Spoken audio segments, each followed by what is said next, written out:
Hello. I'm ready to go. Are y'all ready for this episode? I don't think they're ready, B. They're not ready for this episode, babe.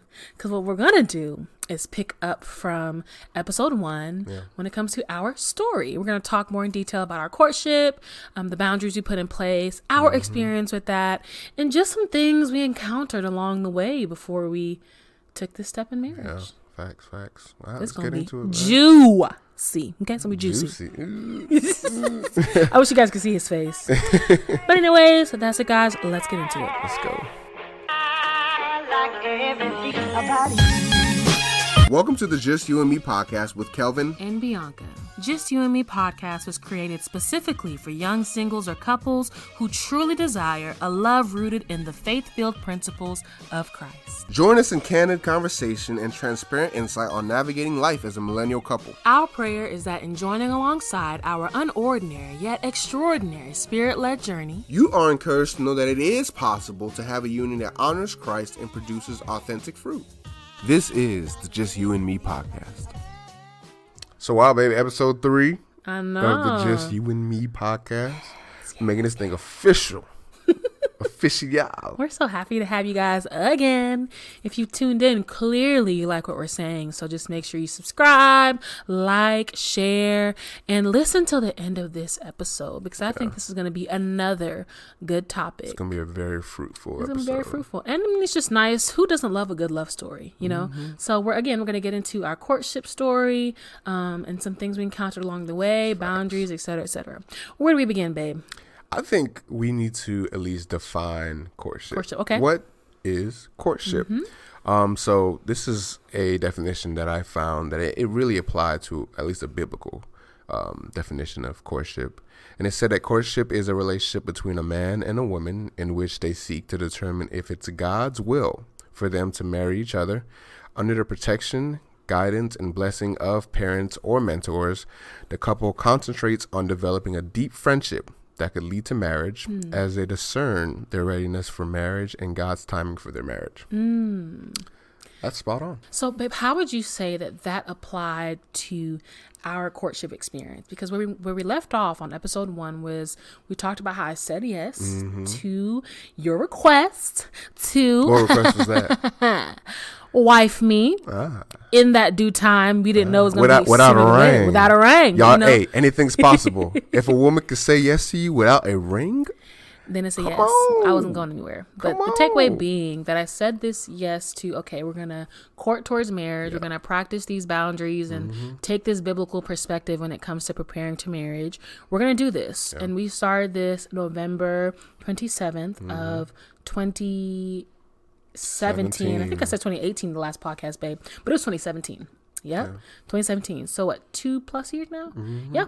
So we started that on that day. Did we start courting? I think we basically started courting from the get-go. We really did. See, guys, our timeline was so unorthodox, unexpected, because we really had low-key, it had become clear to us low-key like weeks prior, but the confirmation came, and I talked about this in episode 1, how the Lord had given me 3 primary dreams that let me know that, okay, this man is it. This man is the one. So I didn't say, even though he knew from get-go that I'm going to marry this girl. From the moment that we were on FaceTime, I told you I loved you as a friend, but, you know, he took it as, okay, she still has feelings for me. But in hindsight, I loved him, you know, and I just wanted to express it. So he knew from that moment, and that was weeks prior, or maybe a good month prior. But for me, I wasn't certain, like not turning back type thing until that week before November 27th when I had those dreams. So, you know, so we kind of already, I guess we already kind of known prior to the start date, but the official start date of that courtship was at November 27th. And I think we didn't really have a start date until I think it was B that said, because I really didn't like say, hey, will you be my girlfriend or will you court me? Or can I court you? Yeah. We just really just said November 27th is a good start date. And let's start official. Right there. So we can have an anniversary date. And and I literally told her that this is like the start of, like, we're not gonna just, you know, feet in the water, test it out. You know, we're going all the way in. And honestly, babe, I feel like for us, it was definitely all in. Yeah. Because y'all, I know I talked about this super extensively in the first episode as well, but I was living a life that's a complete 360 to what I am right now. If you guys could see his face, he looking at it like, oh yeah. Like, it was y'all 180. 180. That's the right terminology from who I was or who I am right now. So taking that step for me was like, it was a lot. It was exciting, but it was a lot because although I knew that I wanted a man who could love me, could honor me, could respect my body and put in place like healthy boundaries, I did not and was not prepared for all that our courtship entailed when it came to those boundaries, when it came to putting Christ first. And we're going to get into the nitty gritty as this particular episode goes on. But yeah, for me, babe, even though we said we were starting officially. The last part of what you said, like the respecting your body part, that's the most... That's one. Well, that's top two most important part of courtship. Yeah, respecting your woman's body, and it goes both ways. The woman has to respect the man's body as well, but men, you have to respect her body, and that goes a long way. Was it easy for you, babe? Would you say? How would you? Heck no. Heavens no. I mean, heavens no. It was not easy at all. Like we would go. What was it, 2018 February or something like that? We went to New York and we had to get a Airbnb, and I was like, I think I should definitely sleep on. I was glad they had a couch there. I was like, I should sleep on the couch and she can sleep on the bed. And it wasn't easy, like being like, okay, we're on vacation right now. Usually on vacation as a couple, y'all already know what's going on. Exactly. But we couldn't do that. Yeah. And we didn't want to do that, which is the thing. And I think that was the differentiating thing for us, was at the point where instead of this becoming, oh, this is a rule, I'm going to do it this way because, the world tells me to, that we desire to set those boundaries because we knew what we were working towards. Yeah. We knew that at the end of the day, by allowing the Lord to really operate in our foundation from the beginning, that we wanted to put in place these boundaries. But why I asked, what was it easy for you? Because I know it wasn't easy for me, and you expressing that it wasn't easy for you is because even though it wasn't easy, we still did it. Like when we went to New York, this was at this point, guys, to give some context, we had already began courting at this point. So this is about 3 months in or so? 3 months in? And 3 months in, and we had intentions. We were trying to find 2 beds. Like I think we were trying to find a blow-up bed or something like that, babe. But then we ended up doing the couch option, like you said. But the couch was too small. So I'm a big guy. I'm a large man, so I was like, can I sleep on the bed? Is that okay with you if I sleep on the bed? Does it make you uncomfortable? Does it make you does it test your purity? Does it make you want to stumble? Stuff like that. And she was like, we're going to give it a try. And so we slept on the same bed. But we slept opposite sides. Apart. Opposite sides. We weren't cuddling or nothing like that. We didn't touch. I didn't look his way. But hey, I know y'all been like, y'all friends? Y'all roommates? Like it was very important to us to maintain those boundaries and it was early parts of our relationship. And it's not, purity is so important, but it's not easy. I'll be lying to y'all if I said, you've made up your mind and now it's going to be super easy to respect her body or respect his body. But it's not, it doesn't get any easier. You just have to keep remembering why you're doing this. And marriage is a good finish line and a good reward or just something that keeps you grounded and remembering, okay, this is why I'm respecting her body. Also, you're respecting her body because it means a lot to you. Like she means a lot to you and her relationship with Christ means a lot to you. So if you make her stumble, it tests her relationship with Christ as well. And it's not something you want. You don't want to make each other, you don't want to be sitting there making each other stumble and y'all just each, making each other stumble. And it's just not a good recipe. So man and woman. Are y'all hearing that? Yeah. Like I see, those are the things y'all, I'm telling y'all, like those were I'm going to use this word again. Y'all going to get tired of me using this word, but it's exactly what it is. Those were the fruits that I was seeing in his life from day one, that he wanted to honor and respect me and to not be a stumbling block for my purity and my walk with Christ, because he desired that I honor Christ first before I, honor him essentially as my husband to be. Yeah. So even dialing back, babe, like how we're talking about how it didn't get, like it wasn't easy. I feel like in the beginning, babe, for us especially, like it was easiest at that point. Like it was easy to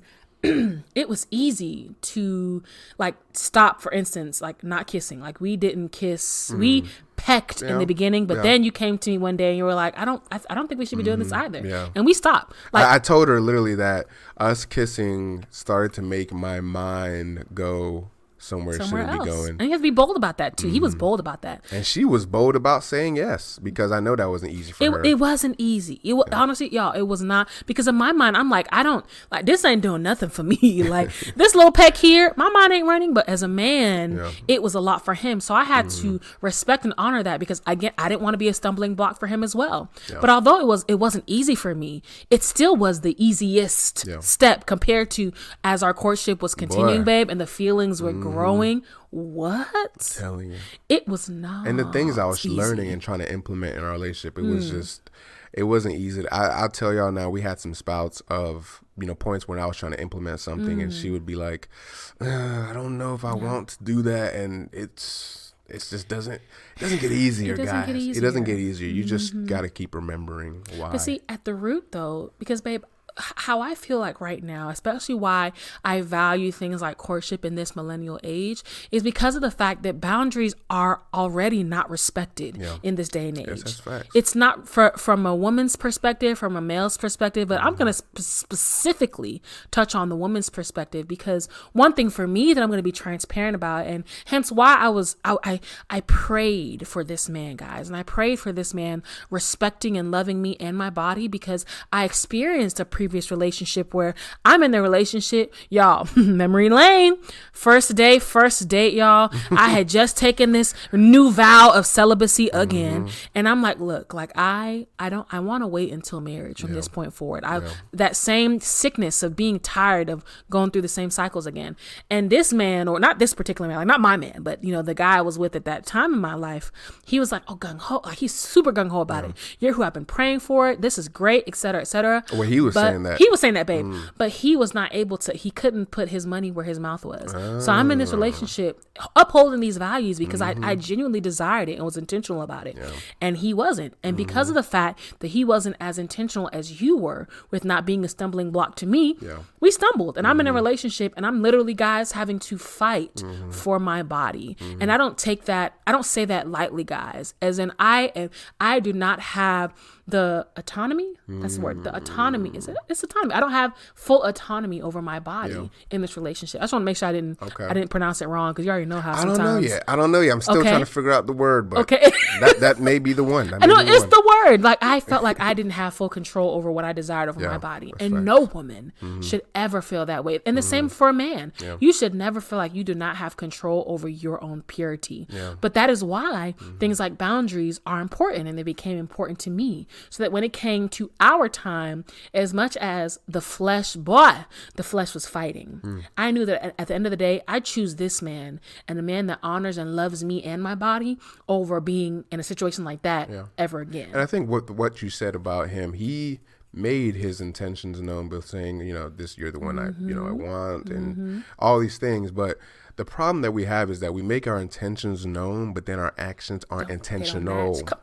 Our actions are Say it not one more time, babe. We make our intentions known, but then our actions are not intentional. I want y'all to write that on a whiteboard, write it on a sticky note. Go ahead, get a phone. What's it? Phone case, phone cover. Why you blowing my head up like this? No, because that's real. No, but that's real. Like I see it all. I feel like it goes both ways in particular. Like, okay, we say we want this. This is what we want. Yeah. But our actions don't match that intentionality in speech. That's a recipe for disaster. It's a recipe for disaster. Yeah. Like, that was the reason as to why, for instance, that relationship wasn't where I was supposed to be in. And guys, in the last episode, for those who haven't listened, I want you guys to go back to that last episode. We talked about, okay, what are the fruits that you should be looking for in the one that you are desiring, praying for, etc. And that's another prime example as to how what he was saying wasn't matching, i.e. the fruits weren't there. So doubling back to this aspect of boundaries, like it is so important in your courtship, in your relationship. Even if you don't want to use the word courtship, maybe it sounds too old and day, but that's what it is. Like, when you're setting those boundaries, you are literally giving yourself a chance. Sorry to cut you off, babe. Do you feel like courtship and relationship is the same thing? See, I feel like it's two different things. Let's get into this. Do you go from relationship to courtship, or do you, like, how does that work? I think it all boils down to the expectations in that particular like union, like in that. So in relationships, people define relationships in different ways. You're talking, you're dating, etc. But relationships usually entail commitment. But a step further is, okay, what are the characteristics and expectations in this commitment? Are we abstaining from sex? You know, are we being celibate?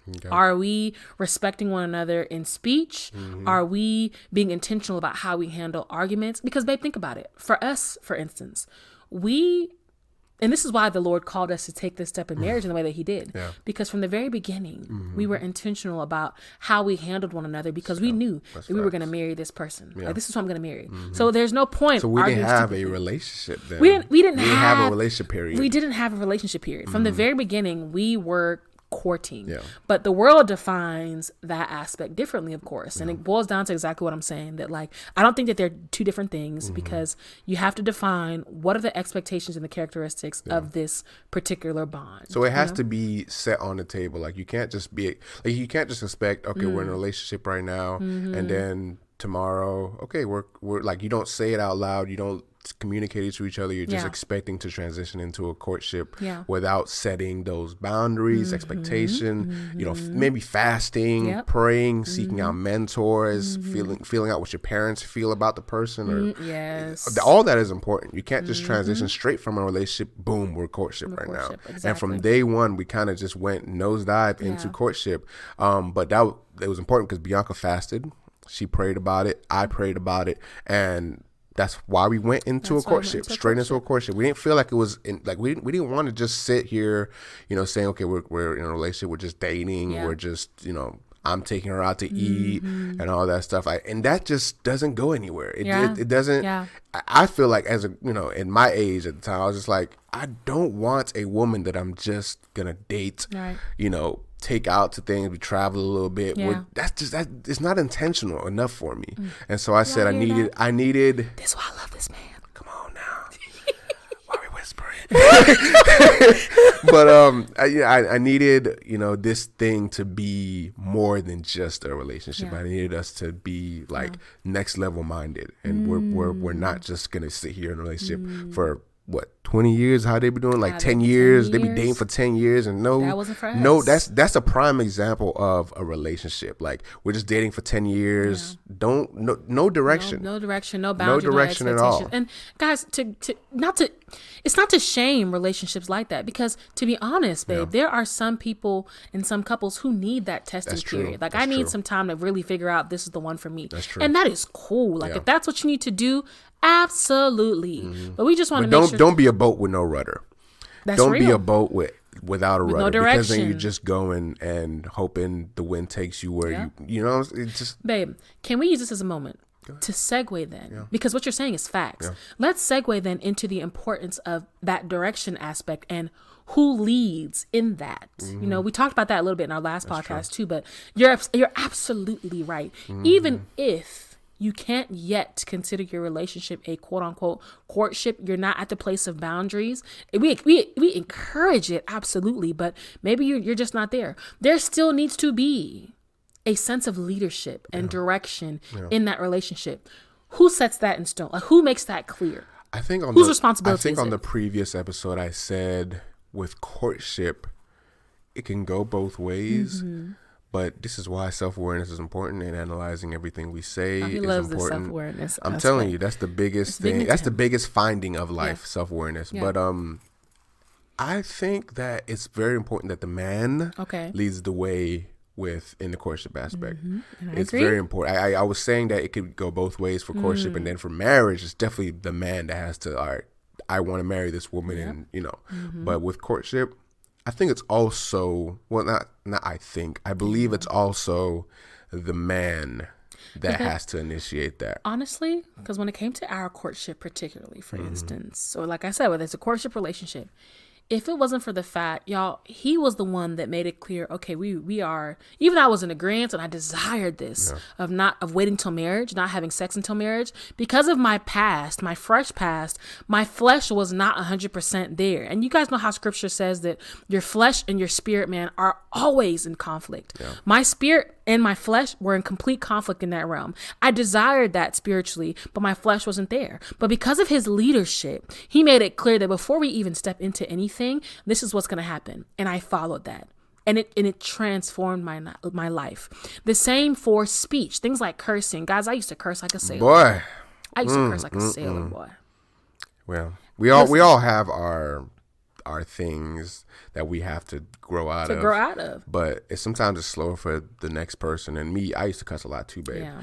But before I met Bianca, I stopped cursing altogether. But when I met Bianca, she used to curse. Yeah. And his leadership, your leadership changed that for me, babe. And again, not to shame those that do, guys. I want to stress it. And it's just my leadership. You know, that's just my leadership. I give the glory to God. Right. Because God is the one that, you know, really. It was under his leadership that you were able to direct, you know, you were able to lead in that area, you know. I'm talking about examples of fruits, examples of, I needed to see that in you. I needed to see that in the man because I was so used to being the one that had to implement good things like that. I was so used to being the one that was the leader in the relationship and, oh, this isn't good, so we're not going to do it. And having the man just kind of tag along, you know, I didn't want that for myself, my future marriage, my home. I did not want that, you know, but I made that point specifically though, babe, because of the fact that like I needed that leadership. That's just it, period. I needed that. And not every woman can. There's areas like that with each other. Like there's areas where you feel like, I don't think this is much, like you would feel like, I don't think this is that much of a hindrance. Yeah. Like cursing, some people be like, is it that bad? Yeah, many times. Is it, you know, stuff is in the Bible, but like other words just like man-made. So did God really care if we curse? But it's all conditions of the heart, and you have to really, it's a conviction. So it had to become a conviction of my own. That's another huge takeaway, because it doesn't work if you're in a relationship or courtship with someone and they're trying to implement things or encouraging you to go a certain way when it comes to your life, and you don't feel that same conviction. You don't feel that same drawing. So it was specifically because of the fact that when he would mention these things, I would go back in my prayer closet and I would reflect. I would search scripture. I would search my heart and think, is taking this step to cut out things like a crazy tongue or saying crazy things, you know, or for abstaining till marriage.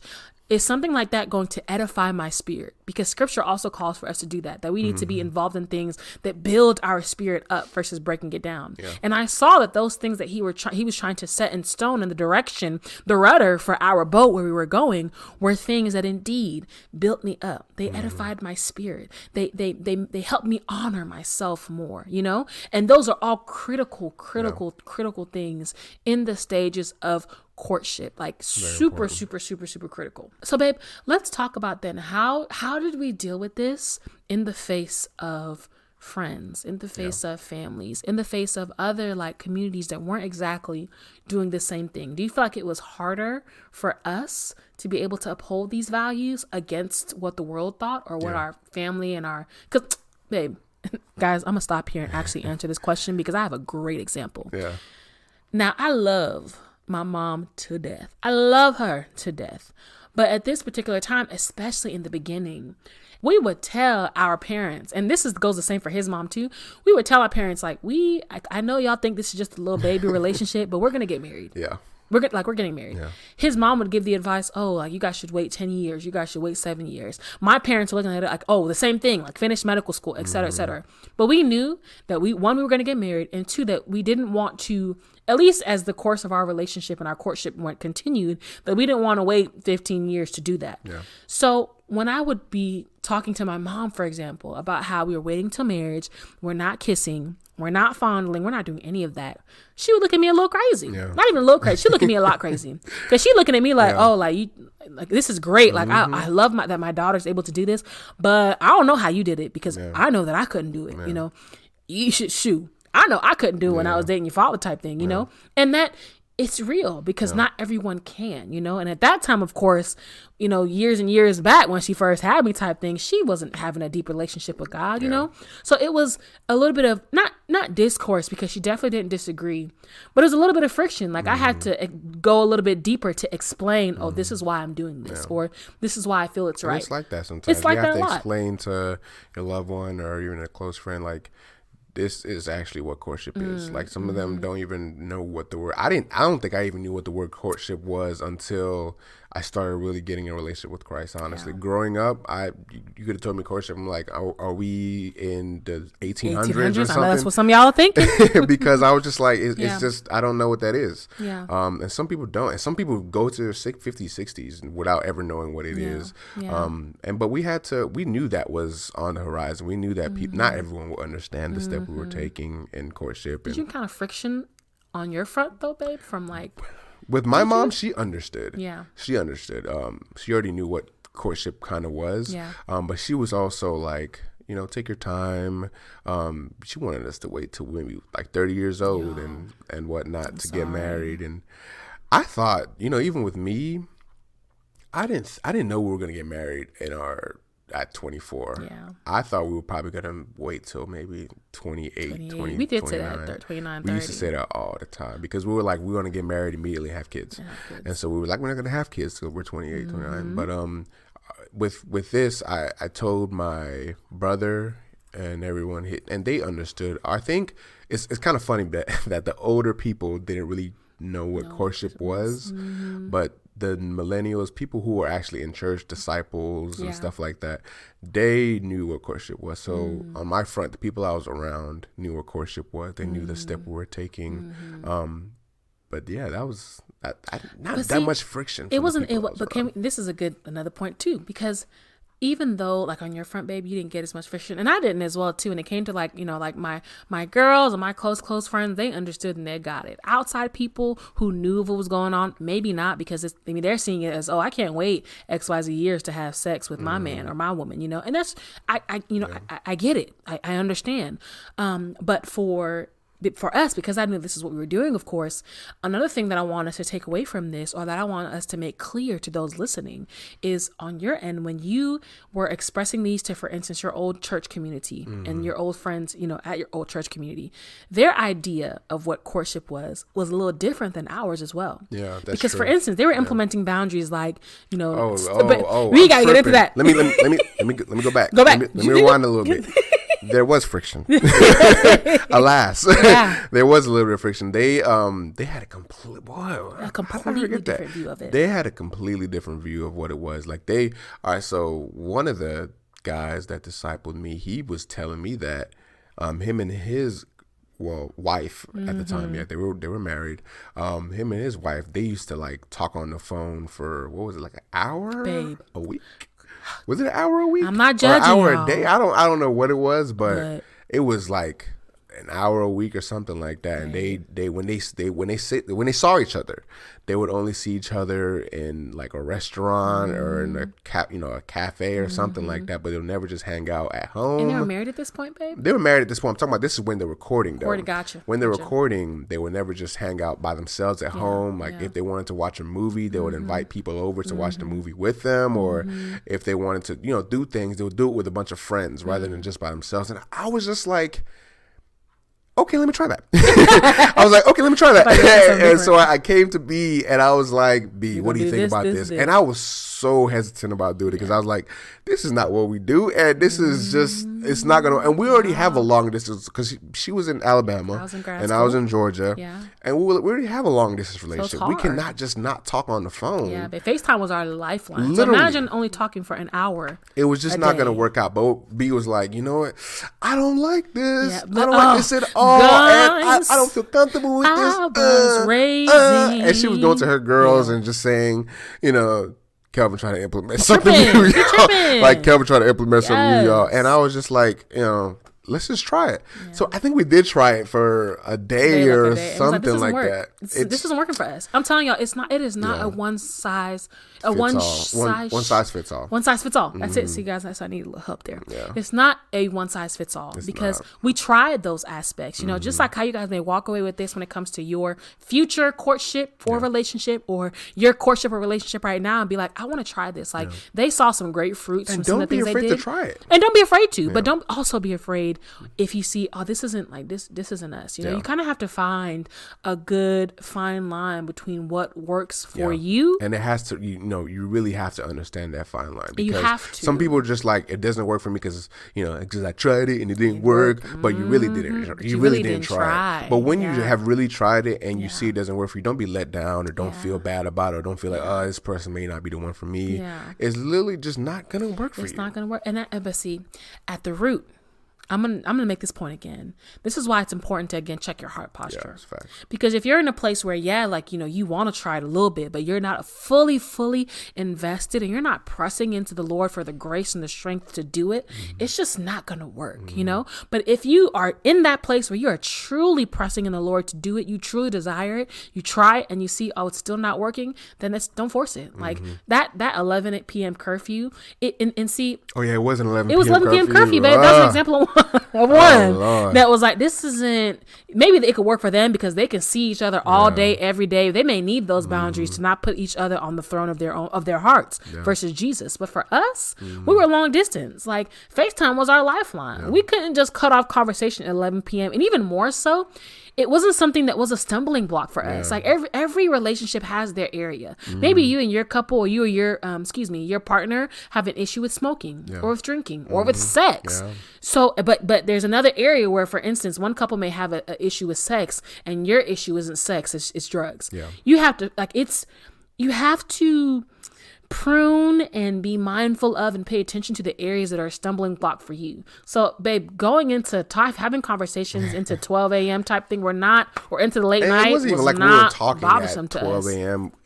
I think it was just, we just weren't seeing each other in physical form. Right. So this was our only means of communication, seeing each other on FaceTime. So we just wanted to leave the person on FaceTime and we'll be doing work, or we'll even just go to sleep with the person right there on FaceTime. And that was mainly it. Yeah. I think another area too, and I feel like we touched on that this subject a little bit before, maybe I'm wrong though, but I think another area is putting like each other at the throne of our hearts. And it's so easy to idolize each other. And it's so I've done that many times with Bianca. I have too. With Bianca and other people, but with Bianca most of all, I was finding myself in periods of time where I was like, dang, I can't breathe without this person. This is before we got married. I was like, I can't breathe without this person, and I need to talk to this person every day. I need to see this person, such as like literally you're always thinking when you wake up, the first thing you think about is that person. When you go to sleep, the last thing you think about is that person. Like stuff like that is it's not the best. I'm gonna tell you right now, it's not good at all. And that's when you need to really check yourself. Maybe I need to set some boundaries because I cannot be, you can't just be waking up every morning and the first thing you're thinking about is this person and not God and not spending time with God. Like babe, for me, there were times in our courtship where I would like when we'd have these conversations, like I think that I'm actually investing too much time in you to the point where I don't think about Christ. I'm not giving my time to Christ as much. And instead of me, the first thing, baby, you did the same thing too, where you were like, okay, I just need the morning to myself and to God, to work out to myself to God. I'll be looking at it like, oh, here you go tripping again, like this isn't bothering me. But in hindsight, and when I started to experience it myself, it made sense. Like we had to put those boundaries in place to make sure that, again, the Lord remained at the forefront of our relationship, and we were not putting each other at the throne of our hearts. I need the mornings to myself Christ. Because this is when I was also trying to work out a little bit too. And I'll just take the morning and I'll just work out, pray, just have quiet time and just get all those things in the morning. So I'm kind of training myself to not be thinking about be in the morning and just give that time to God, give that time a little bit to myself, and then we start communicating the rest of the day. And and like we said, we did not stop talking at 11 or something like that. That didn't work for us. It didn't work but for this us. worked for us. But some people need maybe that evening time to themselves where they cut off the person at 11 and they pray a little bit. They have quiet time. They go to sleep, with God on their mind and stuff like that. But that just wasn't. It just really didn't fit our relationship. For us, honestly. And I feel like too, guys, so I'm going to give you guys a little bit of a tidbit into the next episode. We're going to talk about disagreements, and we're going to get into some nitty gritty when it comes to that, like handling arguments, some of our worst arguments and our best ones. Some bad. We had some bad, y'all. Some real, actually some like for real bad arguments that we needed to, we had to come through. But I mentioned that because I said some things.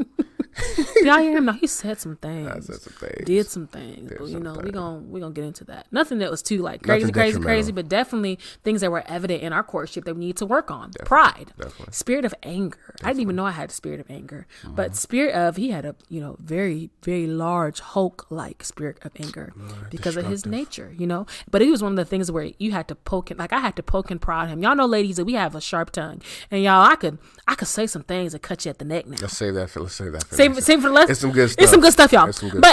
The main point I was making as to why boundaries like this were important, coming back to our last point of how, he needed to put some time in the morning for it to just be him, God, and him working out. And I did too at a certain point in our courtship. We found that because there came in a point in our courtship where we were spending too much time, again, putting each other at the throne of our hearts, that we were getting into conflict a lot. Like we were arguing a lot. Yeah. Like during the point, for instance, guys, when I came back from grad school, because being long distance, it put some space between us. So of course, distance make the heart grow fonder. Y'all already know. So when I would come home, we not arguing. Like I just want to love on you and to be loved by you in that time. Yeah. But when I came back home after grad school, I was finding that because of the fact that we were spending so much time with each other, we were around each other all the time, the enemy was using those moments to come in and to cause arguments, So that was prime example of times that we had to be intentional about putting some boundaries. Yeah. Like, look, I actually just need some space for today. It may not make the other person feel good in these moments, but sometimes you need that. Definitely. Sometimes you definitely and it's good to just communicate that to the person. Right. Don't just disappear and just be like, oh, this person needs to know that, I need this time for myself in Christ. So. Mm-hmm. And that's where communication comes into play too. Because I feel like for us, one thing that was especially important, guys, that we got a good, strong grasp of in our courtship, and this is something we encourage you guys to do as well, is to learn how to talk to one another. Definitely. Once you learn how to talk to one another, you can avoid so many disagreements, so many arguments, and reach a quicker understanding.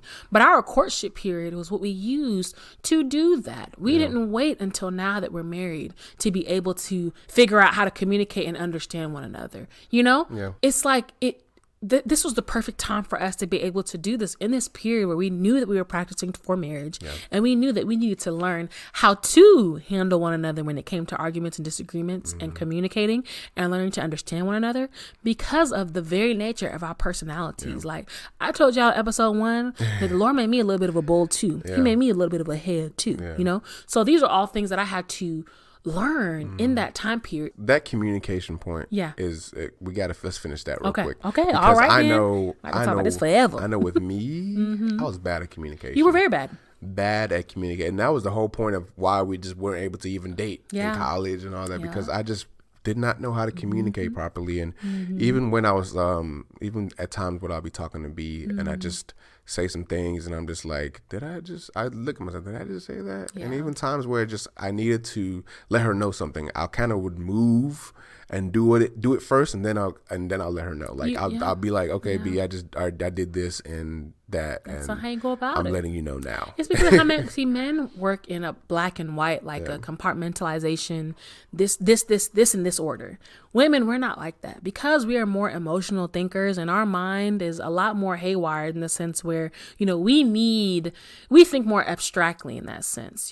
So it's like, when it comes to that aspect of communication and having to learn how to talk to one another and having to learn how to talk to one another in the way that that person receives it best, that was so important in our courtship. Like for me, you can't just talk to me any old way, guys. And he knows that.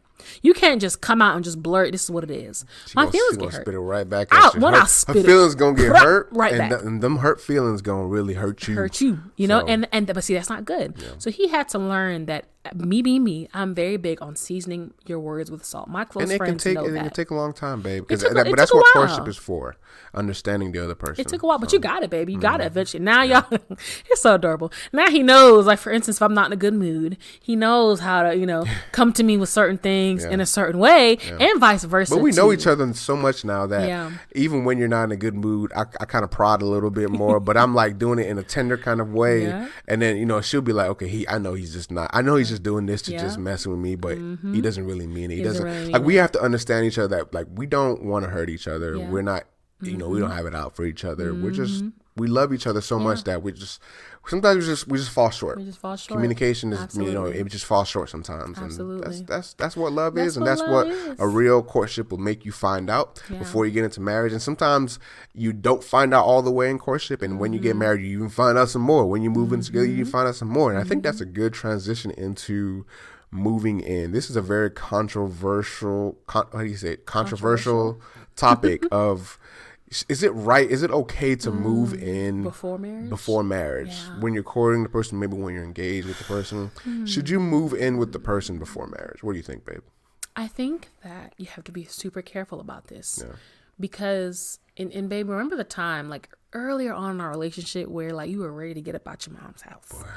He was in school at that time, guys, of course, but like he was ready and I was ready too to like finish grad school and move into like, our place. Because again, guys, we knew that we were going to get married. It was just a matter of time and money.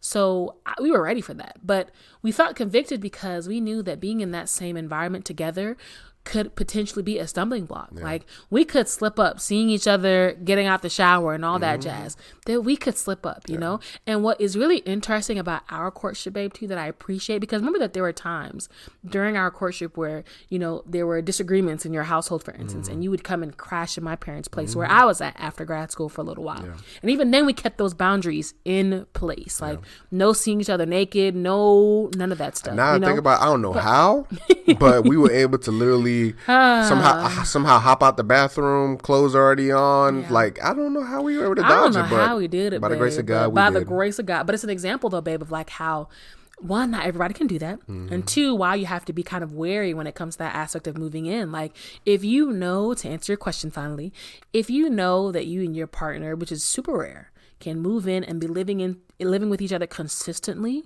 and you're not gonna mess around or cross those boundaries, then maybe you can handle it. But for you and I, where the sexual tension got like thick towards the very end of our courtship, it wasn't gonna work. Like I don't think that we could have handled that, and I think that we made the most wise decision to put a break on this. Your perspective is to basically like check your every individual relationship is different. Is different. Check your relationship, but to err on the side of caution, because of human nature and the body wants what the body wants, the flesh wants what the flesh wants, I don't think that it's the best and most wise thing to do if you are being intentional about your courtship or your relationship, I don't think so. I agree, babe. Yeah. Because I'm coming from perspective that we're all human.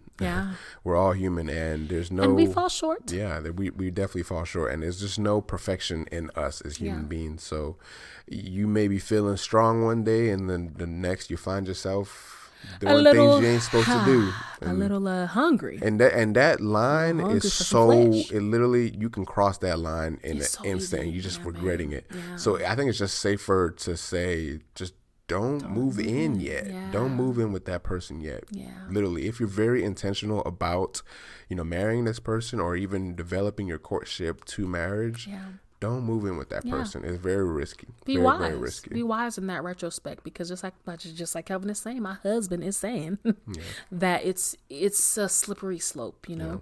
And once you start at that stage where you're living together and now you already feel like you're husband and wife, like, guys, I've heard so many stories of girlfriends who start giving their men, you know, wife privileges, and then it takes years for that marriage, for that ring to come. And ain't nobody got time for that. You are worth more than just being somebody's girlfriend for 30 years. I'm sorry. Unless that's your thing, because no shade. If that's your thing and you don't believe in marriage, listen, not everybody's called to marriage. Do you? But if you believe that you want to be someone's wife, like that you are worth being someone's wife and being someone's keeper of the home, and being someone's partner, you know, being someone's equal in that sense, then be mindful, you know, and try to put those boundaries in place way before that time of marriage.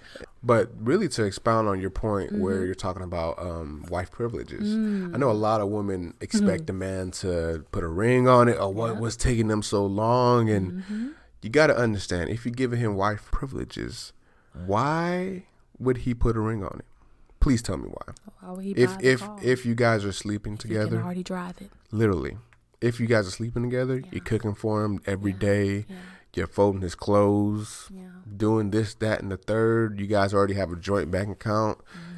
What is the point of marriage? What is the next level? Yeah, what's the next level? There is no. You guys are already experiencing everything that you guys are supposed to experience in a marriage. So you got to understand that. Don't sit here and be like, oh, he this and that because he don't want to put a ring on it. No, you've already given him everything he could ever need. And I'm not saying, you know, don't feel guilty if this is your situation or anything about that. Guilty. But literally, this is how I feel about it. That's why it's important for men and women to like uphold a standard for yourself. Very important. Again, boundaries. What's the limit that you're going to do in this situation with this person? And are they worth? Are they worth you doing XYZ? You know, when you are in this situation now, or in a position where you finally met that one, you know, and you're working towards marriage, or you think that this person is that one, to make sure that as you look in the mirror, that you are exuding, setting an expectation and a foundation for how you desire to be loved and respected. Like how he's saying, you want to be a wife one day, you know, if that's your calling, if that's your area. And to another disclaimer, if it's not your area, cool, but you want to be a wife one day, or you want to be a husband one day. Let me honor this person. Let me honor this person in the place that I'm supposed to at this time before that point. So that when we're at that point where, okay, you know, I'm your wife and I'm your husband, we've practiced, we've prepared, you know, we started from the foundations of doing things right so that I can fulfill that role correctly. You know, we want to end on this last note because we're going to wrap up this podcast in the next 5 minutes, but I just want to talk about this briefly. Can we talk about, babe, learning how to, this aspect of biblical submission, even in the case of courtship? Because the line that kind of became difficult for us was, okay, what is, this man is not my husband yet, so I'm not exactly called to honor him as my husband just yet, you know, because he's not. And on another separate note, how some people don't even believe in biblical submission. I just want to make it clear that, like, for us at least, I had to use that courtship period to learn how to submit and honor this man as my future husband. I had to use that courtship period to do that so that when marriage time came, we're in sync, you know, and I know we're in sync. That's it. We're in sync. Facts. Like, because I told y'all, I got a mouth on me a little bit when I get angry, and the Lord made me very much so a leader. I was worried about that. He was very worried. In courtship, that was one of the things I was realizing about B is that I don't know if this woman is capable of submitting to a man because she is such a headstrong woman. She's very, very independent. She can go her own way, literally, in life. And she was just, I don't want to though, but you know. And you know, there's so many good qualities about her, but those good qualities could also cause her to not be able to submit, literally. And I was very worried about that. But B will tell you, go ahead, babe, because you literally had to go against your flesh every way to figure out how, or you know, the ways you can submit to a man. The thing that changed for me during our courtship period, to where, babe, it clicked that no, I want to submit to this man. Like, I know the world tells you, independent woman, you can do everything on your own, and I can to an extent. But the Bible makes it clear. There's a reason why there's man and woman. There's a reason why a strand of three is not easily broken. That I needed a partner to complement me, but even more so, that I was tired of having to carry the male and the female roles in my previous relationship. The Lord had to really, really do a work in me and show me that he gave me a man, y'all. He gave me a manly man that literally I can trust with my life, with my everything. I don't have to do a man and a woman's role anymore. I had to realize this. Like, I had to literally look at him and look at all the fruits in his life, all the boundaries that he took leadership over putting in place for us, to be able to see that, wow, this man right here, like, I don't have to worry that he's going to step out on me one day. I don't have to worry that he's going to abuse me or speak down on me or not edify me. Like, I didn't have to worry about that. So I desired to submit. I desired to trust his headship so that I could fulfill other roles and other essences in our life, so that I could be a wife, so that I can love him, so that I can bear his future children, essentially, and I give these disclaimers because I know that everyone's belief systems is different. Maybe you don't fully understand the aspect of biblical submission. And I think, babe, now that we're talking about it, that's a good topic for a future podcast, like to get into more details as to how that works. But the takeaway being, it was something important that I think that I had to learn as a woman, and that on an ending note, babe, I want you to talk about as a man, like that role of it, because I feel like, babe, it was a lot of pressure for you to be the lead. You used to mention it a lot, that you're young, et cetera, et cetera. This is a lot for me. Talk about that. I think, a man always, I think every man out there wants to marry a woman that's going to be able to submit to him. But I don't think every man is, I'm just going to go ahead and say it. I don't think every man is equipped to lead. Do y'all hear that? Why should I follow you if you don't know how to lead? You don't know how to. Go ahead. I'm sorry. And for every man, it takes a little bit of time for them to learn. I mean, there's men out here still acting like they 18, 19 years old, and they 30. So every man is called for a different thing, a different period in their life. And I feel like myself, at the time when we were recording, I wasn't all the way ready to lead, but I was like expecting Bianca to be okay with where I was at. So I had to grow in myself as well and understand, how am I going to lead this woman? How, like, in what ways can I be a better leader? And I pray for that, y'all. I pray for that every single time I pray. I say, let me be a better husband, Bianca. Let me be able to lead Bianca. Every time I pray, I literally say, let me be a better leader, because I cannot expect Bianca to be able to follow a man who is blind as a bat, who doesn't have vision. Listen, she literally will not. And I know how strong this woman is. But I literally had to, search within myself, and every day that I get up, I'm looking at how am I going to be a better leader to this woman. And in biblical realm, it's literally supposed to be God or Christ, and then the man, and then the woman, and then the kids, and that's it, y'all. It's not coming out of a man's mouth that's saying, I'm gonna be the leader and she gonna follow me. She got to submit to me, that and third. In a biblical relationship, that's what I was saying this to Bianca because I knew that in order for me to create a house, to create the home, the man creates the home. The woman is the keeper of the home. So if I'm going to create this house, I need to be a better leader, and that's looking within. Before I ask Bianca to be better at submitting, or to be able to submit in the first place. And honestly, babe, because another thing too that was a huge thing for us to get in sync when it came to this aspect of submission is that he's not saying leading me, y'all, as in I need the leading per se. At the end of the day, it's a choice. It's a choice that I'm going to submit to this man, not because he's flesh and because, man is superior to women. No, in reality, we have the same essence, but different roles. That's it. So it was one of those things where I didn't feel that he was asking me to submit to him or expected that I did because, he looked down on me. No, it was because of the fact that he loved me like Christ loved the church, that he wanted to take that leadership position and he wanted me to rest in that back seat and take other roles when it comes to keeping our home, and we can get into this, babe. This is definitely a good talking point for another podcast. Yes, I mean, babe. Literally, I could talk about this. We have a lot to say about that topic. But yeah, babe, I think that's a great. Listen, y'all, this is a good. I wanna keep this going, but I know y'all are ready to go. Yeah. So we're not gonna hold you guys any further. But again, I loved this conversation, babe, and I love you. I love you more. That's it, guys. Thank you guys for just hanging out with us for a little bit. I know y'all ready to go. So let's go ahead and end this thing. But y'all, if y'all like the podcast, please share it with your friends. Subscribe, comment. Let us know what you guys think. We are open to criticism. We are open to every avenue of whatever way you feel. We want to build and grow this thing. And we want to be able to help every couple or every single out there in developing a good relationship or finding a good relationship. Tune in next week for episode 4 as we discuss how to handle disagreements and arguments between you and your partner. You can find us on Apple Podcasts, Spotify, SoundCloud, and YouTube. Don't forget to subscribe, like, and share. Follow us on Instagram at Just U&ME Podcast. Thanks for tuning into Just U&ME Podcast.